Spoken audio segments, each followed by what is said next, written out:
Hey, I'm Özgün. I'm the C2 at Citus Data, and I'm excited to be here.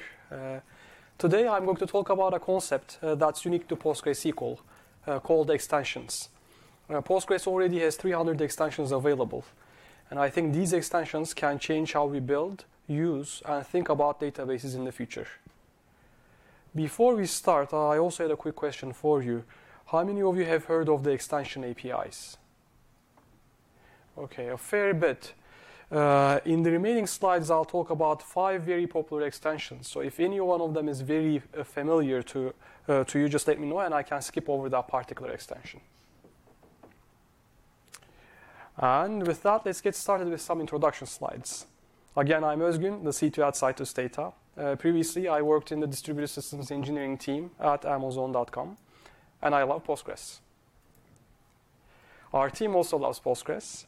At Citus Data, we focus on scaling out PostgreSQL and making sharding simple. So you can focus on your application and not your database. Every single engineer on our team shares the same mission, to make it so that you never have to worry about scaling your database again. And how do we do that? We do this by using something that's unique to Postgres, called the extension APIs. And that's the topic of this talk.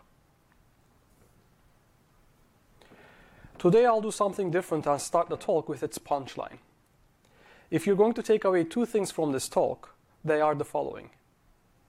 First, Postgres gets many things right. It's open source, reliable, and comes with an advanced feature set. But if you look at all other databases out there, the one thing that's unique about Postgres is its extension APIs. Second, these extensions are so powerful that they can change how we build and use databases. And this talk is about those 2 topics. First, what is a PostgreSQL extension? What's unique about it? Second, why can these extensions change the database landscape? Third, extensions are a new concept. As with any new concept, we face many preconceptions over the years about what relational databases can and cannot do. For example, hey, relational databases can process semi-structured data, or SQL doesn't scale. In this talk, I'll cover 5 example extensions that speak to those preconceptions. Because I'll show you 5 related but separate extensions, one way to think about this talk is as 5 separate lightning talks. This way, if you're super bored during this talk, you'll just have to wait it out for another 3 minutes or so, and we'll be talking about something completely different. And with that, let's get started. First, what is a Postgres extension? In simplest terms, an extension is a packaged and versioned piece of software that adds functionality to Postgres. At a high level, Postgres' extension framework offers 2 things. 1, it defines a framework to build, initialize, and load related objects into Postgres. 2, it defines the contract and the APIs where a developer can hook into Postgres database modules with the intent to override, cooperate, or extend them. These APIs first became available several years ago, and with each new release, the Postgres community has been discussing and adding more extension APIs. Here's a list of database modules you can extend or override in PostgreSQL's latest release. Of course, some of these modules also depend on other ones. For example, if you're writing a new data type, you may need to introduce new operators or aggregate functions to operate on that new data type. Or if you're extending the query planner to execute queries over a distributed system, you also need to extend the query executor. In summary, you can override or change almost all database modules' behavior in Postgres. This way, you can extend a specific module's behavior while also benefiting from diverse features built into Postgres over 2 decades. A natural follow-up question is this. Okay, this is interesting, but why think about extending databases? Why are extensions so important? And why spend all this effort in modularizing an already solid database and provide APIs to extend any database subsystem? The reason is, every decade brings new workloads for databases to handle. As a result, we see specialized databases emerge to handle each new workload. And many commercial databases already took Postgres, forked from it, and built specialized databases. Of course, when you fork, you start diverging from Postgres and its community. Over time, your database becomes a separate entity in its own. The question is, what if you could leverage all the benefits of a vast ecosystem and a vast feature set, and also build specialized databases for new workloads? That would be a game changer. Now, I don't take the word game changer lightly. In fact, we've been working on the extension APIs for over 5 years. And during this time, we talked to dozens of database experts and received plenty of critical feedback. And when we stepped back to evaluate this feedback, we found that it fell into two camps. One group of database experts asked if you could really hook into any database module's behavior. With them, we shared the previous slide that showed that you can just about extend any database module. The second group of experts, who built new databases from scratch, had different thoughts. We realized that almost everyone in this camp perceived Postgres, because it's classified as a relational database, as this rigid, unchangeable database that already places technical bets. And almost everyone in this camp said that the extension APIs wouldn't be able to deliver what you would need for them to deliver to build a custom database. So rather than discussing this idea in the abstract, we asked, okay, what specifically can't extensions do? Here are 5 specific workloads that we heard over the years. In fact, the complete list is way longer. We also heard questions about graph databases, GPU processing, data auditing, and others. In fact, most problem domains already had a Postgres extension that was in the works. For this talk, I picked 5 example workloads that we usually heard and that we each had a fairly extensible, stable extension today. The most common objection we heard early on was around handling semi-structured or unstructured data. Most people viewed Postgres as this relational database where database administrators created normalized schemas. The NoSQL movement heavily critiqued this formal approach and popularized the term semi-structured data. In fact, both formal and semi-structured data types have their benefits. And over the years, Postgres added new data types to process various forms of semi-structured data. Today, the most popular of these extensions is the JSONB data type. Before I continue on about JSONB, I have a quick question. I assume some people are already familiar with JSONB. How many people prefer that I skip over the next JSONB slides? Okay, so I'll just, a minority, I'll continue on to the JSONB slides. Let's look at this simple example. In this example, we're tracking book entries. Here, each book has a unique identifier. And for all other attributes for a book, we create a column named data and store it as a JSONB column. We then enter data into this book table where we just pass a whole JSON string as a field value. Then we can query specific keys within the JSONB column. For example, this simple query in here returns each book's title extracted from the JSONB data as a column. You'll note that we also have an arrow operator defined in the JSONB data type so that you can query the semi-structured data using SQL. And since you're extending Postgres, you can also do so much more with this JSONB column. For example, you can count the number of books that have an author defined.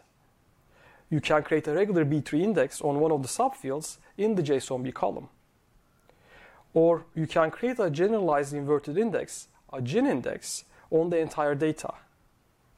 You can then efficiently query your semi-structured data over billions of rows. Postgres will collect statistics about the underlying data and make use of GIN indexes for fast data processing.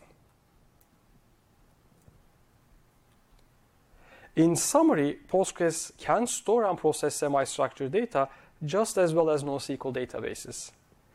And Postgres comes with close to 100 data types that serve many other use cases. And the nice thing is this, If your data has unique properties, you can always extend Postgres and create your own data type. You can even add operators, aggregate functions, and indexes that are tailored to your data.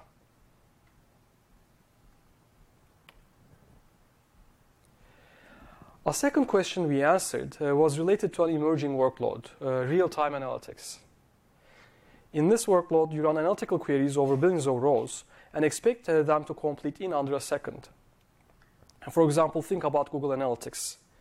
When you log into your analytics dashboard, you can look at your statistics by hour, by day, by month, or really any time interval.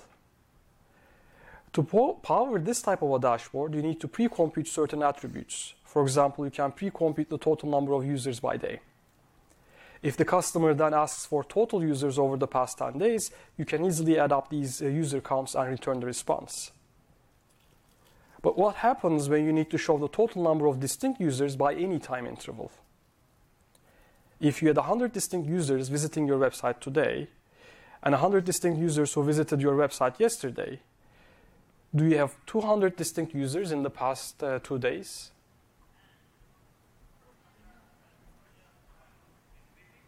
No. No. Hyperlog is an approximation technique for count listing queries. HLL provides a fixed size, set-like structure used for distinct value counting with tunable precision. Fortunately, there is also a Postgres extension with the same name that implements this algorithm.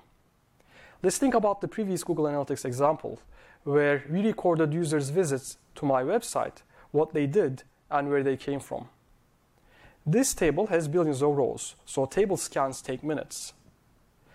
We'd really like a quick millisecond idea of how many unique users are visiting per day for my dashboard.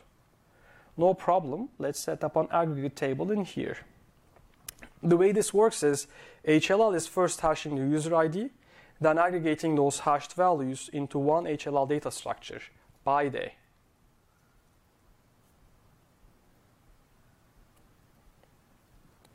Now, we can ask the cardinality of the HLL data structure for each day. This will give us the unique users per day. Of course, you could have done this with regular count distinct, but now you can only answer one question. With the HLL extension, you can answer many questions. For example, how many monthly unique users did my website receive over the past year? Or the number of unique users who visited my website yesterday but not today. These are just a few examples of the types of queries that would return in milliseconds in an HLL world, but would require a lot of work, minutes or hours, if you are using regular count distinct. In summary, real-time analytics is an emerging workload for databases. Databases built for these workloads, such as Spark, come with approximation algorithms to provide sub-second response times. Today, Postgres can offer the same functionality through its open source extensions. HLL provides count-distinct approximations through extending the data type and user-defined functions and aggregate function APIs. TopN provides approximate answers for group by, order by limit queries. tdigest becomes helpful when you're pre-computing percentiles across large datasets. So Postgres can not only provide fast and approximate query results. Companies such as Neustar, Cisco, and Algolia are already using these extensions.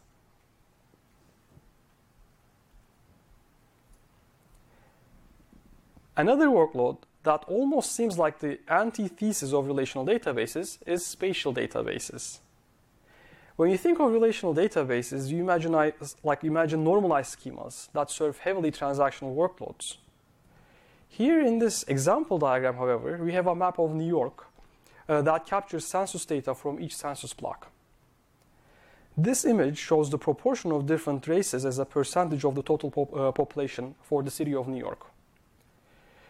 When you have this online transactional system, how do you even analyze this type of data in Postgres?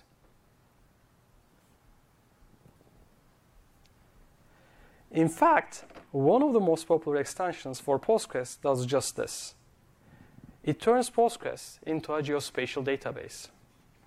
You make Postgres a geospatial database by first creating the PostGIS extension, which is marked here. Then you can create any type of geometry, a point, line, polygon, collection, and add it to a table. You can also run hundreds of functions that operate on these geometry types or run location queries. Also, you can use these types, functions, or geospatial indexes as part of your regular SQL commands.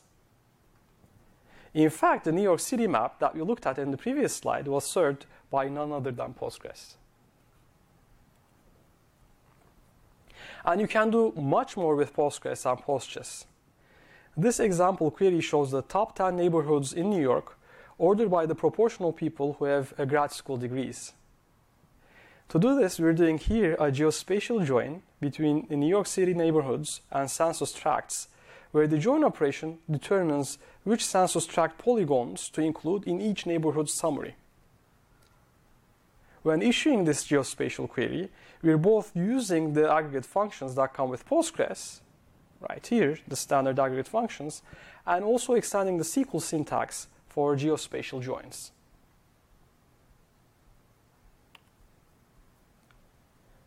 In summary, not only can Postgres become a spatial database, but also Postgres is the most popular spatial database if you look at PostGIS's Google search traffic versus other databases. And if you need more from your spatial database, you can easily extend Postgres with specific functionality. In fact, after enabling PostGIS, you can install 6 additional extensions. These extensions enable topologies, come with algorithms to process 3D objects, or help sanitize postal addresses. So there is no limit to what you can do with your spatial database.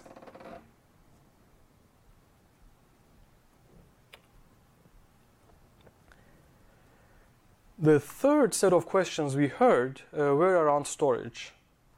Can Postgres be tailored to store and query data that's stored in different shapes and forms? This question was the easiest to answer. Postgres comes with these new extension APIs called foreign data wrappers that enable it to write to and read from any data source. For example, you could keep your data in S3 on AWS. You can then write a foreign data wrapper that knows how to connect to S3, scan over that data, and translate that data into the format that Postgres expects. In fact, these APIs have become so powerful that people use them to query other databases, such as MongoDB and Oracle. In the following slides, I'll talk about CStore FTW. CStore is a columnar store extension that stores your data on a columnar format on disk. As such, it's an interesting example of what you can do with Postgres extensions. So CStore FTW extends Postgres for columnar storage. You create a columnar table in Postgres similar to regular tables. The only difference is in the syntax. You say create foreign table instead of create table. And depending on the foreign data wrapper, you can also specify certain options when you're creating your foreign tables.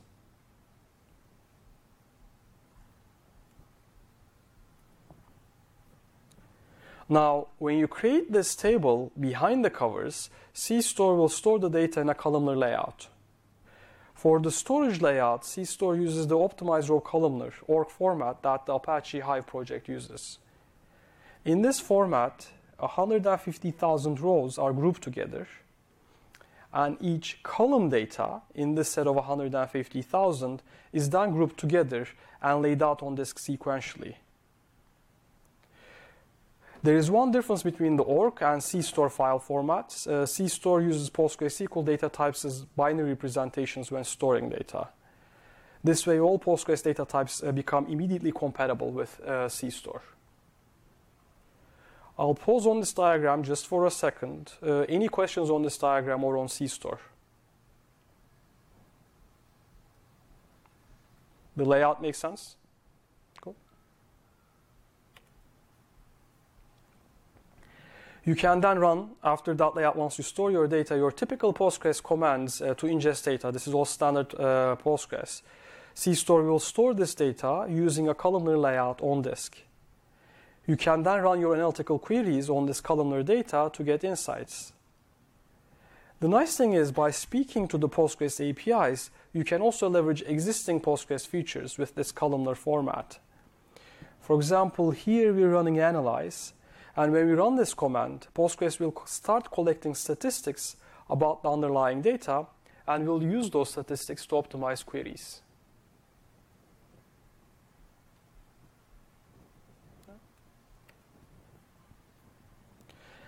In summary, it's true that the default storage engine for relational databases has long been raw stores. However, this doesn't mean that it's the only thing that Postgres can do. In fact, Postgres already has over 100 foreign data wrappers for different workloads. And if you need more, Postgres comes with APIs to scan and update foreign tables, lock rows, or even override the query planning and execution logic.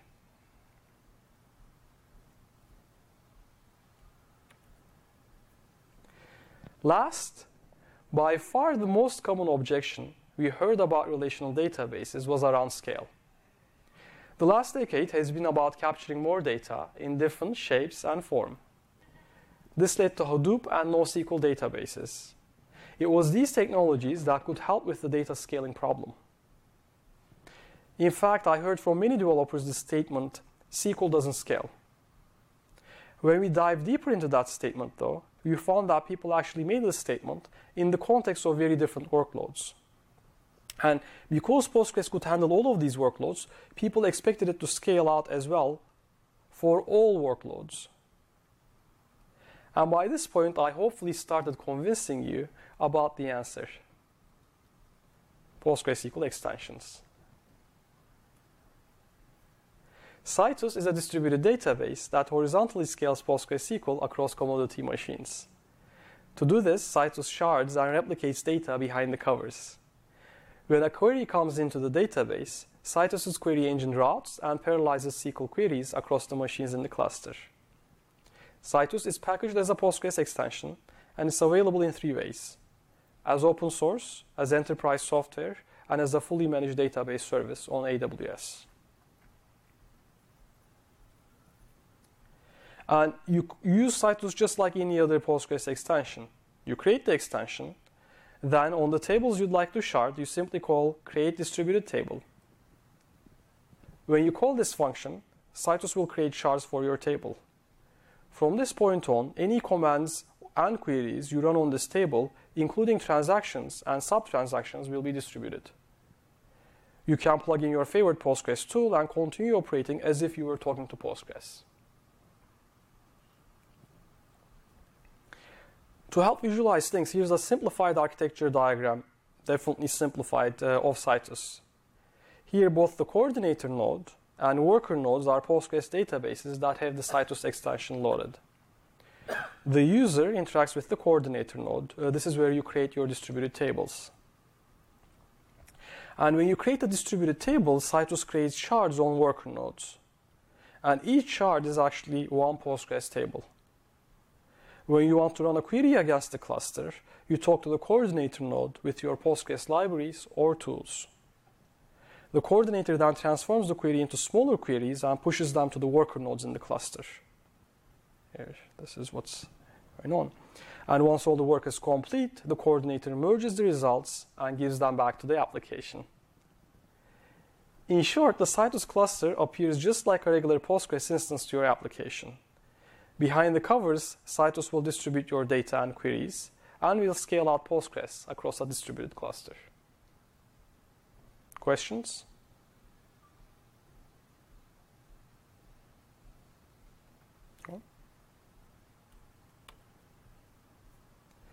And when we started working on Citus, the database of choice among developers was NoSQL.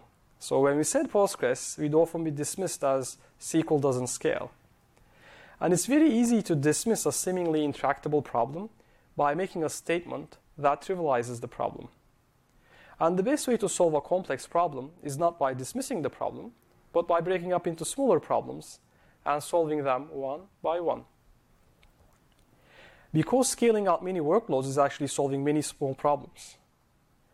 And at Citus, the Postgres extension APIs enabled us to do just that. Here I included a few example customers who scaled out their relational databases by using the Citus extension. And over the years, we found that scaling out SQL is a very, very hard, but not an impossible problem to solve. So, can we have multiple coordinators? How do you make sure coordinator does not become the bottleneck? For your question has two answers to it. So for probably the majority of our customers, I'd say 80 to 90% of them, because the coordinator coordinates work and doesn't actually do any work, it doesn't become a bottleneck. Now, there's a 10 or 20% where, say, you have high write throughputs, you're like throwing in 500,000 writes per second into the system. We have another mode available, which we just pre-announced yesterday during the keynote, Citus MX, where any node can become the coordinator node. And we'll be launching that feature, say, around next month. So there will be some consensus protocol. Yes, exactly. What makes the coordinator node is just distributed table metadata. And then in MX, basically, we're replicating that metadata across all the machines. And when that metadata changes, we consistently update the metadata. Other questions?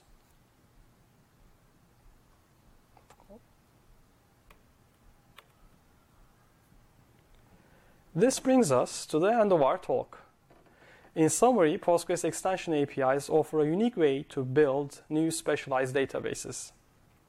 In this talk, we went over 5 different workloads that we heard over the years as something relational databases aren't designed to handle. We then showed 4 extensions that are designed just for these workloads. These extensions are used by thousands of companies around the world. More importantly, you can use these extensions by themselves or use them in combination. In fact, there is nothing stopping you from using, say, JSONB for semi-structured data, Postgres for geospatial queries, CStore for compression, and Citus to scale out all of them together. To conclude, Postgres 10 enables you to extend any database module. And PostgreSQL's extensible architecture puts it in a unique place for adapting to evolving business and hardware trends. We believe this extension architecture is a game changer for the database market. It could just be that the monolithic database is dying, relational database is dying. If so, long live Postgres. Thanks. Questions? Do we need any driver to connect to MongoDB? Do we have any drivers to... Do we need to install any drivers? We want to access MongoDB collections from Postgres. There is a foreign... Citus. So from Postgres, I'll answer that question in 2 ways. From PostgreSQL itself, there is a Mongo FTW that lets you query Mongo like as using SQL. So that's the Postgres side. And from Citus, you can take a foreign data wrapper, and then you can basically like create a foreign table and then shard that table, and then you can query that table in parallel. Other questions? Did I answer your question? Other questions? Where does the aggregation happen when the code is distributed? So in this picture, the aggregation is happening. Let's say you did a select average,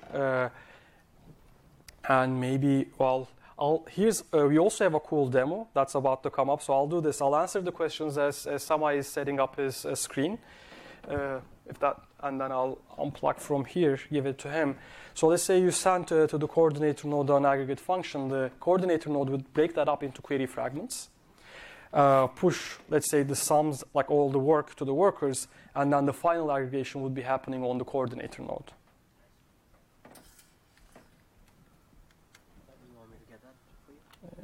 Good. Other questions? The examples given were a little simple. What if the situation is that the query requires you to join tables from 2 nodes and then, say, do a not-exist test from a 3rd node? Does the join happen for the first 2 at that top level, and then it also sends the exist test down? Yeah. So your question has 2 pieces to it. One is like, how do you do the join, and depends on the type of the join, and then the second part is how do you do the not exist. Now, for the join itself, Citus has actually three different types of joins, 3 or 4. Like one is, and it really depends on the table type. One is when you create your distributed tables, by default, this Citus tries to collocate them together so that the same ranges fall onto the same machine, so you can push down the join together. So that's join type 1. A second join type is you can create a distributed table and a reference table. A reference table is basically a replicated table. So when you want to do a join, you can push that down as well. And then the third join type is, let's say you have two tables. One is distributed on column A, the other one is distributed on column B, and then they're not collocated together. In that case, Citus is going to do a distributed shuffle. So it would reshard one of the tables or both of the tables on the join column, move all of that data across the cluster, and then push down the join operation itself. Oh, really? Yes. I was not expecting that. Yeah, that's a repartition join, basically. And again, depending on your query, if you can push down the query while keeping the query semantics, we will. If not, we will likely repartition the data so that on the dimension that you're executing the query on, so that we can push down the not exist or the other type of queries as well. Now, is that like a temporary, just for this query sort of move, or does it permanently shift things around? For the repartition joins or the repartition operations, it's today a temporary operation. So it creates temporary tables, unlock tables, and then when the query completes, we just drop those hidden, let's say, tables. There is no reason we can't persist them so that we can keep using them together and keep them in sync. That's not something we do today. And just to add to that, a lot of our customers do end up like materializing that if they continue to join that a lot. They would just materialize that. I am going.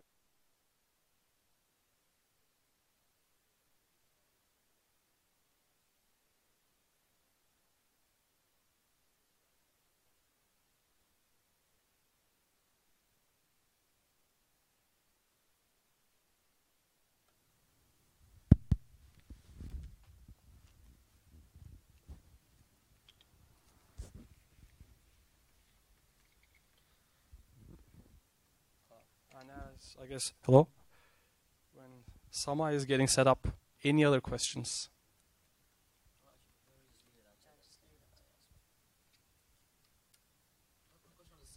Mm-hmm. C-Store today doesn't support updates. For product updates, I think if we can chat afterwards, but today it doesn't support updates.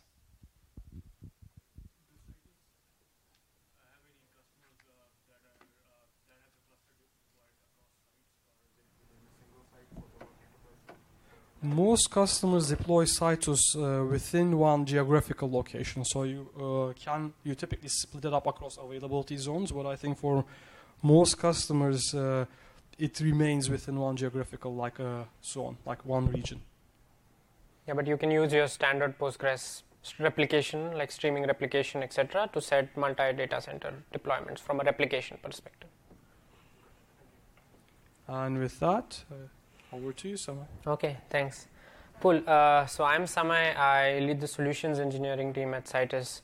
I just wanted to put together a quick demo which talks about how different extensions can be used to create almost what would be different databases in a different world.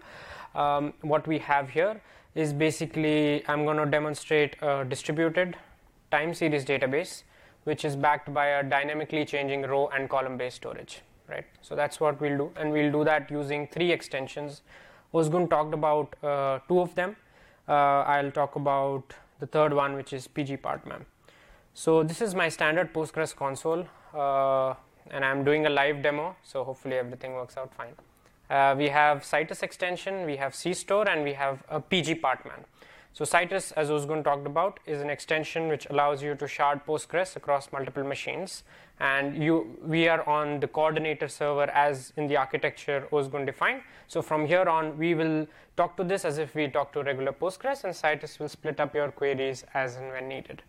We have CStore, which is the columnar storage extension for Postgres installed as well, and we have pgpartmem. So Postgres has time partitioning, which allows you to say create different partitions for a single table based on, let's say, each month, each day, each year as required by your workload.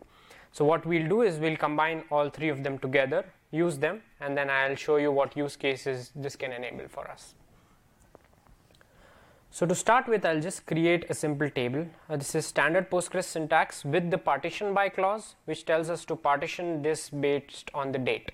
And this table is actually just GitHub events. So these are just, GitHub actually is gracious enough to make events which happen on public repositories available to download and analyze. So we'll be using that data set for this quick demo.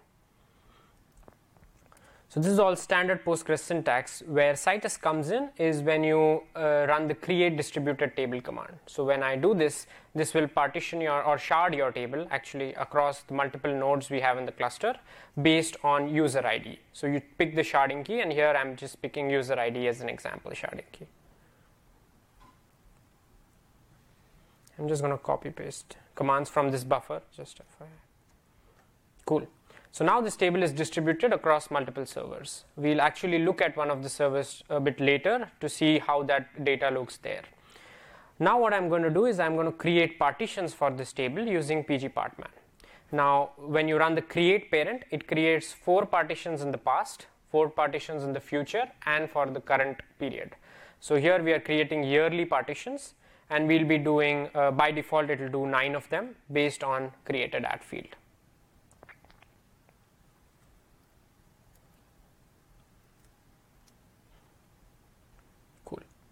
So now that we've done this, let's look at how the schema looks.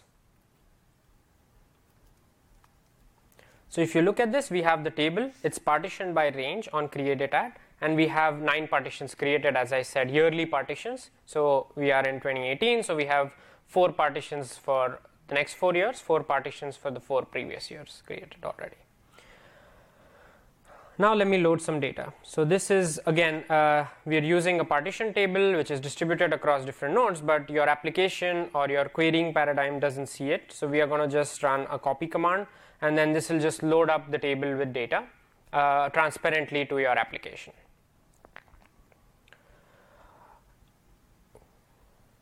While this is happening, any questions until now for what we've done? Does this all make sense? Okay, great. So now the data should be based on the date field or the created at field in the table. We should have different partitions having different data for different years. So let's look at the entire table. So we have about 100k rows, 120k rows in the database. If you look at the partition for 2017, we have about 63,000 rows for the partition for 2017. For 2018, we have, I think, the most number of 53,000 rows, so on and so forth. So now the data is split across multiple different partitions. Let's run a quick query which will now query this distributed cluster in parallel. We'll take benefits of both the partitioning which we have and also the parallelism which we have with Citus. Now let's look at the size of one of the partitions before we compress it with CStore. So till now, whatever we've set up is just standard PostgreSQL tables. It's not using the columnar storage yet. It's using partitioning, and it's distributed across multiple nodes using Citus. So it's about 76 megabytes of data in this one particular partition. Now let's try to compress this to a CStore version of the table. So what this is going to do is it's going to go to each of the shards you have in Citus, pick the partition 2017, and it's going to compress it. So that's why by default we have 32 shards, which is why you see the value 32. And for each of those shards, now the partition for 2017 has been compressed. Let's try to look at the size of the table after compression. So now it's down to 44 megs. Now obviously this is relatively less data. The more data you have, the better compression ratios you can see.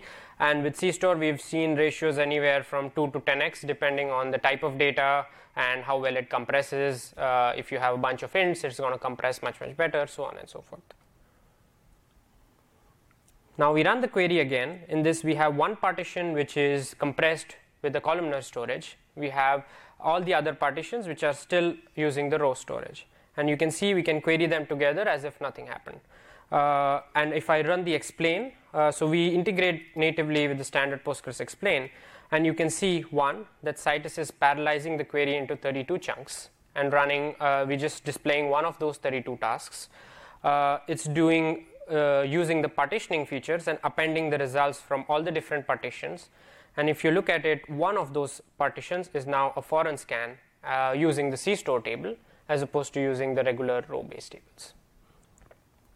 Now I promised we'll look at the data nodes and see how it looks there.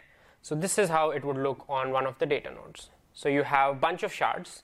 Each of those shards has been further partitioned, and then as you can see, all these shards are just regular tables, but you will notice that as I reach the 2017 partitions, those are transparently now foreign tables. So you can continue to query row-based and column-based table which have been partitioned based of time, and then you can continue to run queries on this cluster as if nothing, it was just a standard Postgres cluster. To automate a bunch of these, there is another extension which I don't have in the demo, is something called pgcron, which you can use to periodically, so it allows you to run cron within the database. So you can basically periodically, if you're doing monthly roll-offs of the data from a row-based store to a column-based store, you can just schedule that within the database, and then it will keep creating these partitions for you. And pgpartman allows you to configure retention and deletion policies as well. So you could also run that in a cron job so that you expire your older partitions and then continue to create new partitions as new data comes in. So that's what I had for the demo. Any questions? Yep, go ahead. This uses, the question was what compression is this using? This is by default using the LZ compression algorithm. So it uses the same thing Ozgun demoed, which is like we pick, it uses the ORC inspired data format where for each shard now becomes a foreign table. So it uses the compressed format, and for that we group the records into records of groups of 10k, 100k I think by default each, and then we store that in columnar's format, and then you have many such blocks. Block level compression, yes, and the size of that block is configurable. Cool. Thank you.